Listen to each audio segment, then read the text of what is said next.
I'm Justin Miller, Account Relationship Manager with North Central Co-op. We're standing here in a cornfield in Marshall County today to look for Asiatic garden beetles.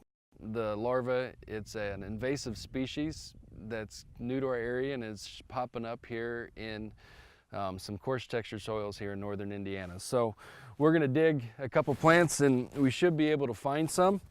So we'll look at what we're looking at here. And we are lucky. So normally when we're digging here, we find multiple grubs. They look like a white grub, but they're a lot smaller and there's a few identifying features on them that are different than a white grub.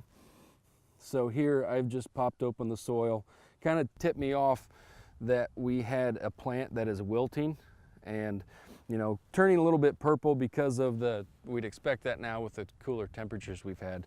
But this grub works on, it'll prune the roots back. So even though we've had ample moisture and growing degrees here in the last week and a half before this cold snap, we're seeing some plants that are starting to wilt off and die. Normally we would think this would be in a sandier field, coarser textured soils like I said, but this being black, it's more like a black sand. So we had one of our EYS field technicians out here and he helped discover this. Some identifying features, when you look at this grub, it'll be smaller, it'll fold up in a C shape compared to where the white grubs or the true grubs will be more of a rounded shape and go into a circle. On its jowls or up underneath its neck or underneath its face, there is a white air sac. That is the key giveaway that is an Asiatic garden beetle. And then on their rasters on the end, there is a Y-shaped definitive line of hairs that is different than a white grub or a true grub. Asiatic garden beetle life cycle takes 1 year for complete development. In the spring, we see damage to the early crop. Midsummer, it goes through the adult emergence and egg laying cycles. And then the fall and the winter, the grub overwinters in soil.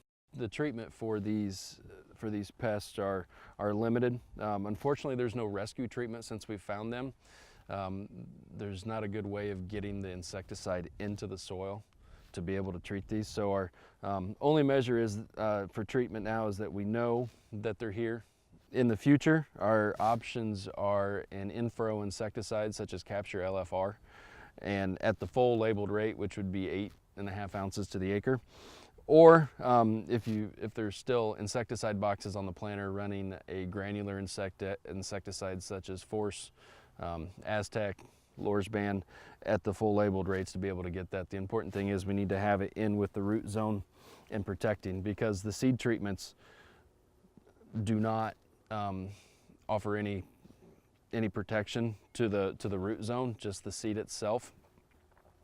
So they're not even at the high rate at a 1250 seed treatment, there will be little suppression to it.